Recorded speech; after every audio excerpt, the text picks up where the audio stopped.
We have been seeing a lot of different grief reactions recently in the public and in private. And I want to talk about that today on the Cultivating Calmness podcast.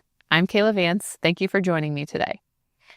So, as we're all aware, over the last several weeks, we have all been witnessing and experiencing how people react to loss and death.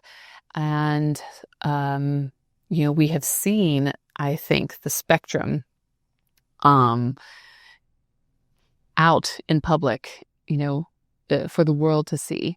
We're seeing this in podcasters, newscasters, personal friends. We're seeing this from strangers. We're seeing this from enemies. We're seeing this from, every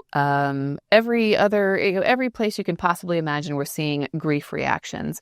And within that, we're also seeing judgment. We're seeing judgment from all sides on how people should and should not feel, how people should and should not react to the loss of a loved one, a friend, a stranger, etc. Fill in the blank.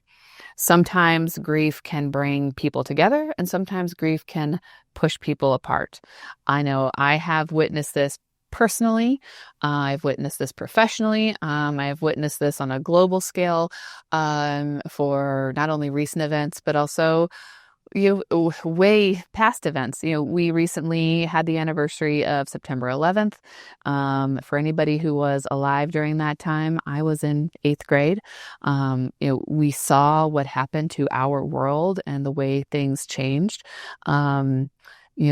My husband was in college, and he shares about his experience and how things changed, not only from like day to day, but then, comparing one year to the next year in college. I was in 8th grade, so like September 11th and the things that happened, a lot of what happened is just how life has been since then. But there was a life before that. There was a life that, was experienced in a different way. So grief and shock and horror can change people, is what I'm saying. But I really wanted to focus on just the types of reactions we have when we're grieving. And, I'm not here to say that like how you're grieving is right or wrong.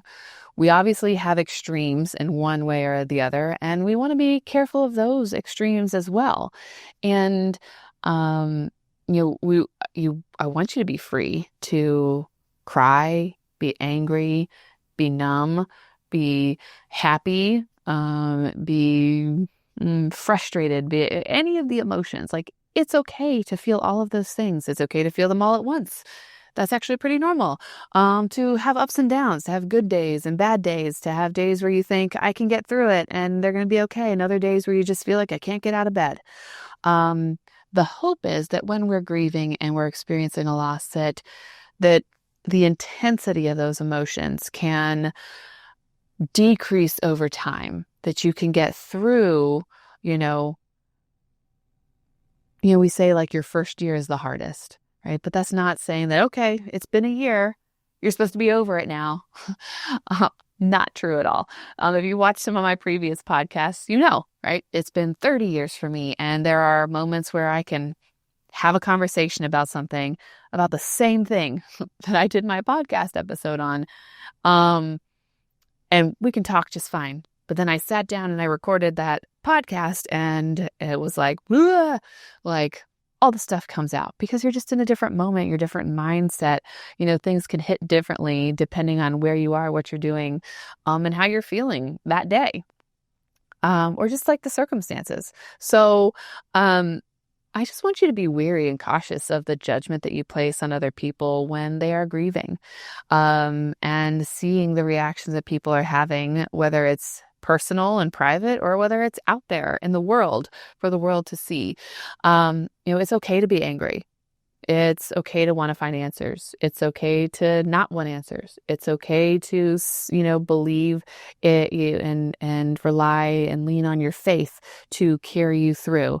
It's okay to pray. It's okay to not pray. It's okay to, you need help and want help and seek help. And it's okay to say you don't want any help.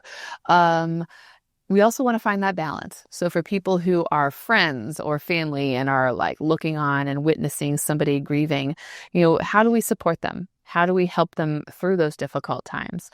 How do we talk to them about that anger? Are they having a good outlet for that? Are they utilizing that in a way that is helpful?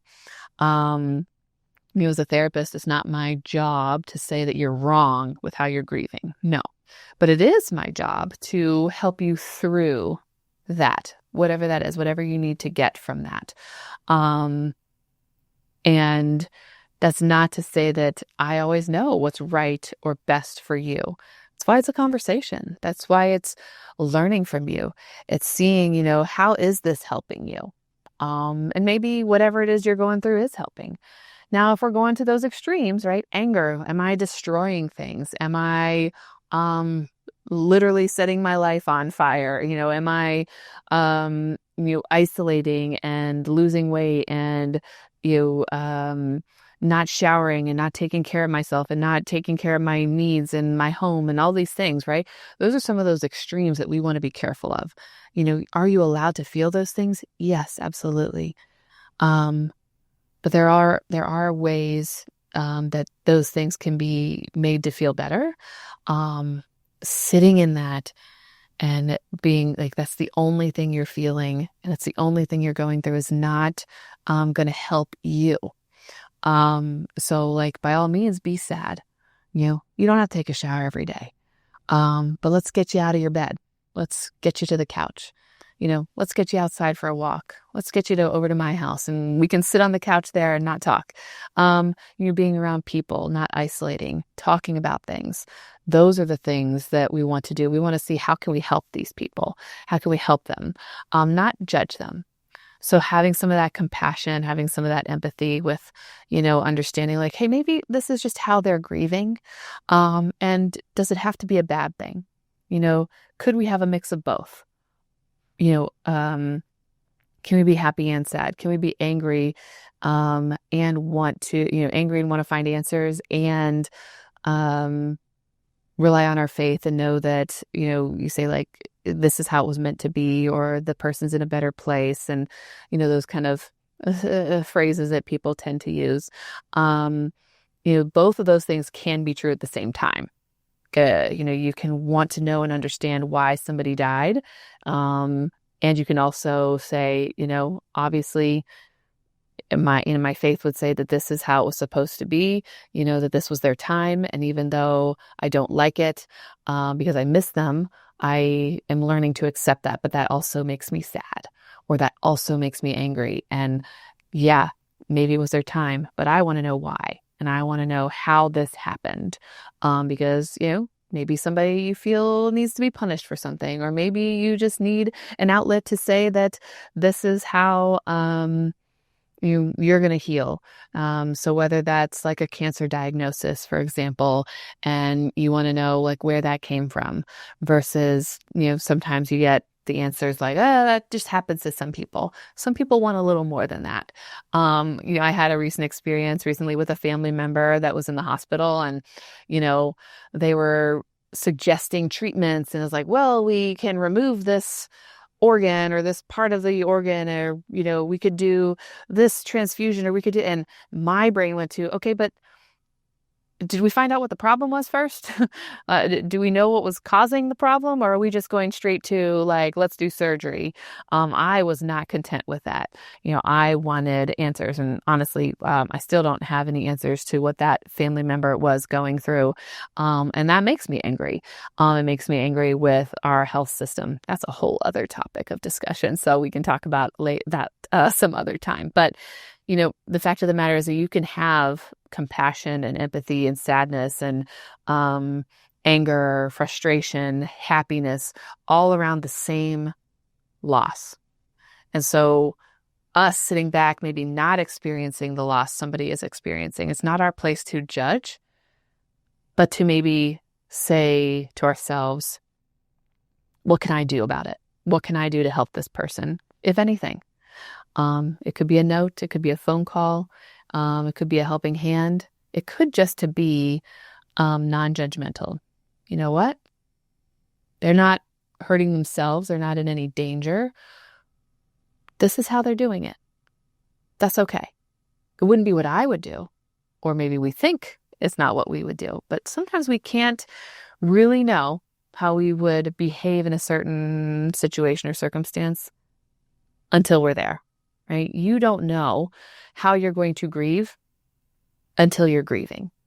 We can assume how we might behave. We can have plans for how we're going to handle everything. Sometimes we're prepared for a loss. And we think we're going to know. And then it just hits us.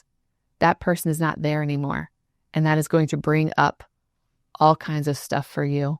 And you just don't know how you're going to behave. Would you want somebody judging you from the outside saying, oh, they're being terrible. They shouldn't be upset. They shouldn't be angry. They shouldn't be this sad. They need to get up and go to work. They need to move on. Right? We've all probably heard them or heard it in TV or in the news or in books or experienced it yourself. And that's not nice. Right? And I've probably been there as well, where I've judged other people. And that's an act of, learning from that, forgiving, yourself and seeking forgiveness for that judgment and being able to being able to do differently. So I've been trying to remind people of that as well. It's like everybody does this thing differently. We all do life differently. So grief is just like any other thing we experience. Everybody parents differently. Just because it's not something you would do doesn't mean it's wrong. Just because you don't handle situations the same as other people in your lives, it doesn't mean it's wrong. It's just different. Let's see how we can support each other in grief whenever it happens to us, instead of coming from a place of negativity and judgment. Because not only does that bring them down, if they were to catch wind of that, it brings the people around us down, and it brings us down. When we're negative, like our emotions are negative, our actions are negative, our thoughts are negative, and we don't want to be in this constant state of negativity. It doesn't help us. It doesn't help us to lead happy, successful lives if we're constantly just negative and all the time. So, again, I'm a work in progress. I am definitely not perfect. I have to work on this too. And, trying to refocus and, finding different ways of looking at things. So I encourage you to think differently, find other perspectives, whether it's in grief or something else. And that's what I want to leave you with today. So thank you for joining me for the Cultivating Calmness podcast, and I'll see you again next time.